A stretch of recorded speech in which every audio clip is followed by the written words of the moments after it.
not know it, but this is the 250th year anniversary of America. The 250th year anniversary of America. What a blessing. I want to point out that is not just a blessing. That is a double portion blessing. I want everybody to say that. Double portion blessing. There in the Old Testament was a teaching that the eldest son got a double portion blessing.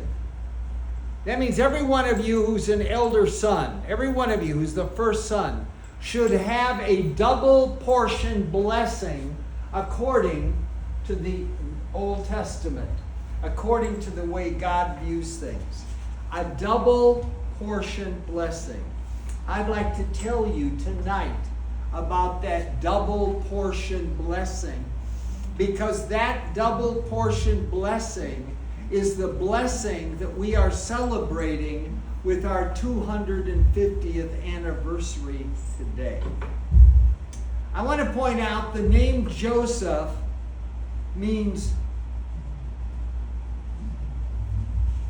doesn't just talk about one tribe in Israel. Joseph has in the text two sons who became the double portion blessing. So sometimes in the Bible, when it says Joseph, it means Joseph the man.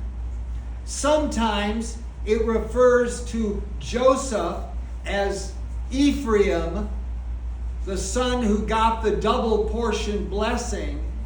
And sometimes it refers to Joseph, Ephraim, and Manasseh, the three of them together, because under Joseph you could have Ephraim and Manasseh.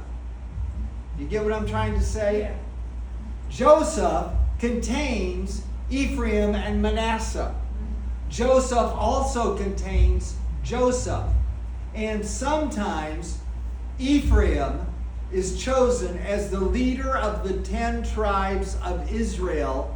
And so Ephraim is spoken of sometimes as Joseph. That's what he does. The name Joseph means, may God add to your increase. Because Joseph, as you know, was blessed above his brothers. Joseph had a vision that he was going to be bowed to in the Old Testament when he was in Egypt by all of his brothers. Then, that in the New Testament was fulfilled when the double portion blessing was poured out and Ephraim and Manasseh were blessed, and everybody around the world said, I want to be like Ephraim and Manasseh. I want to have the blessing like Ephraim and Manasseh. I want to have the wealth, the prosperity. I want to have the ideology. I want to have the blessings of Ephraim and Manasseh. Have any of you ever heard somebody say, I want the blessings of Ephraim and Manasseh? No. No. Because in the process of going from the Old Testament to the New Testament, Israel so disgraced the name of God, he said, I'm going to take my name away from you. I'm going to remove my name from you so that the foreigners, the Goy, don't wind up slandering me when they talk about you. I'm going to take my name away from you. But he fulfilled this blessing. The double portion blessing he fulfilled. Because in the New Testament, God said quite simply that I'm going to bless you with a double portion blessing.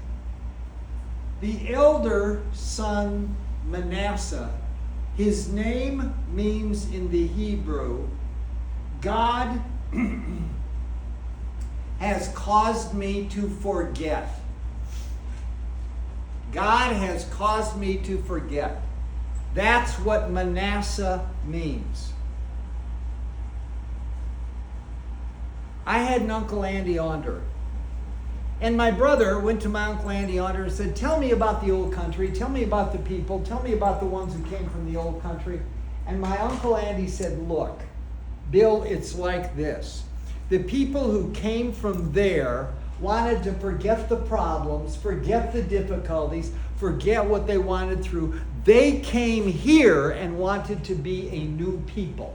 They came here and they wanted good jobs, they wanted land, they wanted houses, they wanted education for themselves, they wanted education for their children, and they wanted all of this good things, and they wanted to forget what was behind. Have any of you heard anybody who thinks like this? They came to the United States. They got new names often when they came through Ellis Island. They came through and they got new names because God caused them to forget the old. I don't know of any other nation on earth except the United States where people came to a country because God caused them to forget the difficulties of the past and offer them the blessings and the promises of the future. Does that make sense? Yeah. Can you understand what I'm saying? Yes. That God brought people here because he caused them to forget. That's what Manasseh means. Now, when it comes to the younger son, Ephraim means to be fruitful. To be fruitful. Ephraim means to be fruitful. Now, what does it mean for somebody to be fruitful? Well, it means you take a seed, you plant that seed in the ground. The seed then shoots roots into the ground. It sucks up water. It sucks up nutrients. It stands in the soil. It creates a firm stalk. It creates a trunk of a tree. The branches start spreading out. The branches start moving. The branches let leaves go. The sun hits the leaves. The leaves converts the sun to energy. And then it creates, on the end of every branch, it creates fruit. And what happens very often, the fruit of that tree doesn't stay in the yard where it's planted, but it reaches out over the fence and it drops the fruit in the neighbor's yard. Can you imagine that? We have a purple mango tree. It is a beautiful, the most delicious, no strings in the mango, sweet, and they're purple. And the meat of the mango is purple. And so what we've noticed, one big branch came out over our fence in the front yard, and there were about 35 to 45 mangoes hanging on that branch. So every once in a while you'll see a car stop. The driver gets out, runs over, pulls off half a dozen mangoes and runs back to his car and drives away. Matthew was here, and he has an electric car. And when he got here, the battery exploded. So when the battery exploded, what he needed to do, he needed to get a new battery. So the man brought him the new battery from Tampa. And when the man got here with the new battery, what time is it? 8:30. Raj, would you go next door and tell them not to turn up the microphone for another 10 minutes? Tell them we're here. I need another 10 minutes to finish this teaching. Tell them not to turn it up. They can talk, but don't blast it out. So anyway, Matthew comes to this man, and he's filling the battery, putting this battery into his car so it'll now start. And then Matthew says, would you like some mangoes? He says, I'd love some mangoes. His name was Ali. He said, I'd love some mangoes. So we got 2 big bags of mangoes and gave them to him. And he took the mangoes and he went.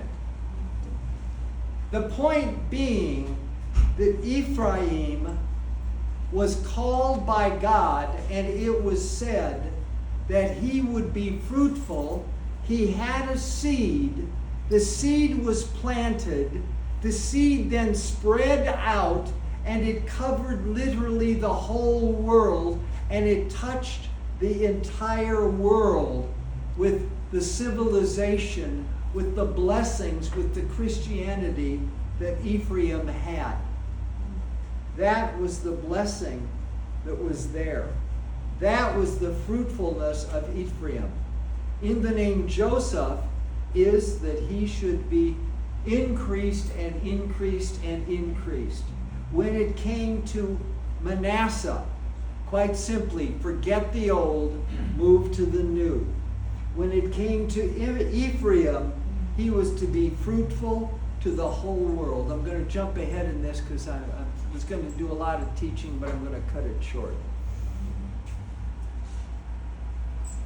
Manasseh, as you have guessed, is related to Ephraim, their brothers. Manasseh is the United States.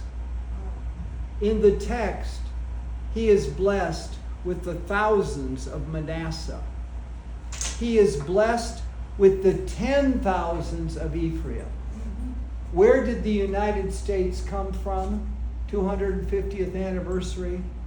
The United States came from Great Britain. Great Britain at that time was literally the greatest nation on earth. It started with a little seed in a little island called Britain. But they went out and they colonized and they set up a tremendous civilization in South Africa. They colonized the Falkland Islands. They had the Suez Canal. Great Britain took and they formulated and set up Hong Kong, and they set up Singapore. They set up British Guiana.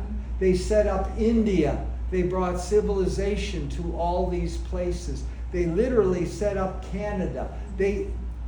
Great Britain set up literally all of these places around the world, and they created fruit in all of these places. And they were related to the United States in that many of the people who came to the United States came from Great Britain. They came out from there. We then recognized that we couldn't live under their kingship program. We threw out their king. We took and we removed him. And we took our own form of government. And that own form of government, I want to point out, has served us very well. We've had one constitution for 250 years, and it served us until we immigrated so many foreigners and forgot our own God.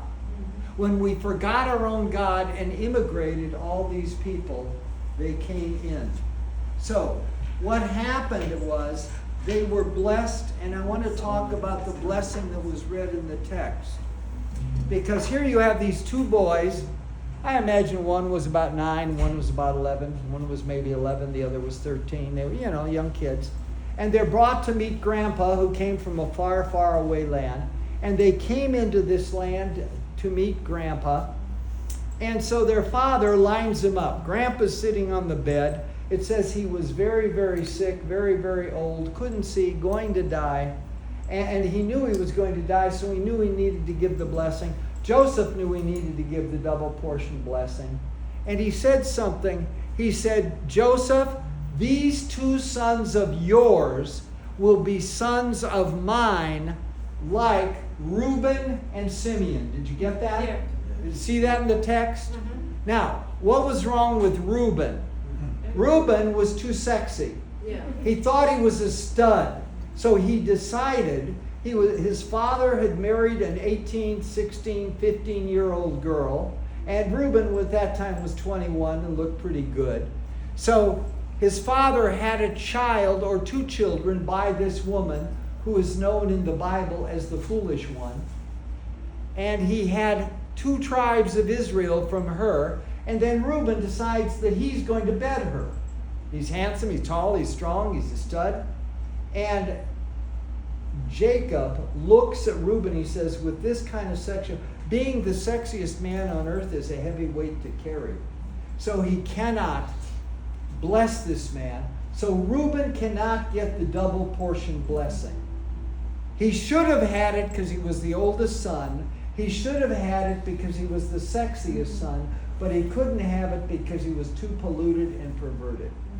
Simeon was too violent. Simeon and Levi took the covenant of God, and when their sister Dinah was raped, they went to the people, the prince who loved her, and they said, you can't marry our sister because you're not part of the covenant people. To be part of the covenant people, you have to be circumcised. He said, I will be circumcised. He said, that's not enough. Everybody in your clan has to get circumcised, because if you don't get circumcised, you'll want to marry into our clan, and we can't have uncircumcised people marrying into the clan. So he goes to his father and convinces every male to get circumcised at the same time on the same day. And when they're all really hurting for certain, when they're aching and can hardly move, Simeon and Levi go in there and they kill everybody, and they steal the women, and they take the cattle, and they're so violent. Jacob looks at Simeon and he says, I can't make a people, a nation out of you. You're too violent. You're too sensual. You're twisted by the covenant. Now he says, I am going to take and I'm going to tie Simeon and Levi to the covenant of God. I'm going to tie them to the Torah. I'm going to tie them to the Bible. And so Simeon gets scattered through the 10 tribes of Israel. And you'll notice that many pastors have exactly the same qualities as Simeon, because the pastors are Simeonites. They're descendants of Simeon. God tied them to the covenant so they could learn what you know, and that is that they should learn the law of God, the Torah. They should learn it in a messianic way from the Bible. And Levi became the Levites. They got the right of circumcision, and they got Judah. So, anyway, Joseph says to his son, your 2 sons shall replace 2 of mine. This means that the 12 sons of Israel, when you take a look at Joseph, Ephraim, and Manasseh, the 12 sons change to 13. There are 13 sons of Israel from this time on. When we get to the New Testament, there are 13 sons of Israel. This is the point that I wanted to get to, that we have to recognize there are 13 sons of Israel coming into the New Testament. There's Judah and Levi, and then there's the 10 lost tribes with the Simeonites going through there. Now, you're probably asking me, what does this have to do with a dollar bill? Why did I tell you that everybody should have, should hold, should look at a dollar bill? Why did I say that? Because I'm going to share something with you from your dollar bill. And we did very, very right with this dollar bill for a long time, because the dollar bill said somewhere on it, in God we trust. Yeah. And as long as we trusted in God, we did okay. Mm-hmm. When we started trusting in ourselves, we didn't do so well. Notice you have a dollar bill here. On the front, you have a picture of George Washington. Mm-hmm. On the back, you have 2 circles. The one on the left, I'm not going to deal with right now. The one on the right, you'll notice over the one on the right, it has a Mogen David. Yeah. What is a Mogen David doing on the American dollar bill? Wow. What is a Mogen David doing on an American dollar bill? If you look at a Mogen David, you'll notice that it has 12 sides. Yeah. That reminds us of the 12 tribes of Israel. Mm-hmm. That's why it's there. These stars remind you in the Star of David. I'm not going to go into the meaning. It's actually a messianic signal. It's not a Jewish symbol. It's messianic. But I want you to look at the eagle that's underneath it. Mm-hmm. Because to me, this eagle is very significant. I studied the eagle for a long time. You'll notice the eagle has on his chest a shield. Mm-hmm.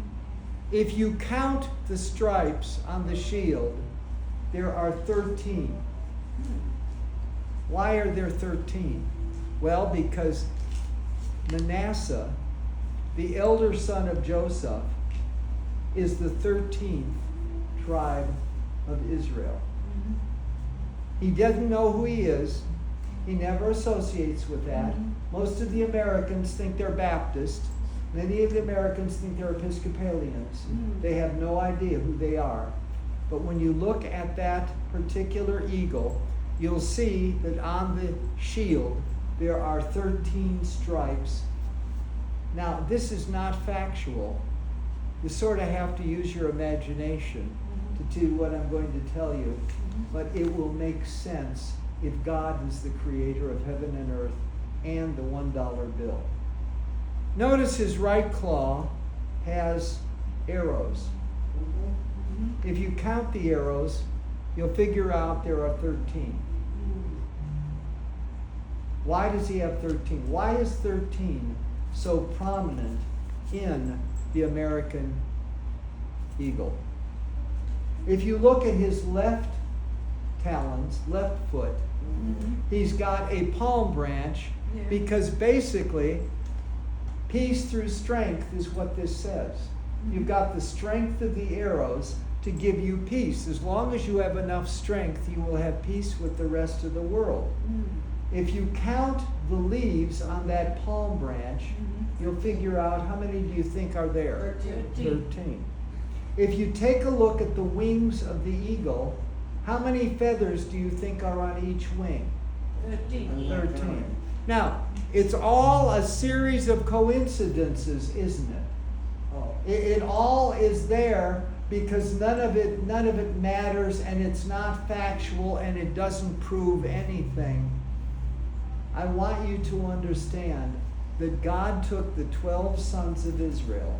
He added one to be the 13th, and he blessed that nation. Ephraim, the younger son, was fruitful to the whole world. Manasseh was fruitful to the whole world. What made Ephraim and Manasseh fruitful to the whole world? Well, the first thing that Manasseh didn't like to fight, didn't like to grow, didn't want to expand, didn't want to become worldwide. They didn't colonize, they didn't do any of this stuff. And then along came something called World War I. In World War I, Manasseh got charge of Europe. In World War II, Manasseh was called into the Orient, got charge of Japan, got charge of South Korea, got charge of the rest of Europe, conquered Germany, wound up standing against the Iron Curtain. It was World War I and II that took and made Manasseh the greatest power on earth. They had economic power, they had military power, they had medical power, they had technological power, they had educational power. They had everything when they had God. We are the direct descendants who have been brought here by God for his purpose. Judah is not all of Israel. We are part of that people. So, I'm going to stop now because they're ready to start playing music. But I wanted to get this. I have a much more comprehensive teaching. I will work on it, trim it down, smooth it out, let you do a lot more Bible reading next week, and I will share with you, because this is the 250th anniversary of the 13th son of Israel. Will you rise for the Aaronic benediction? And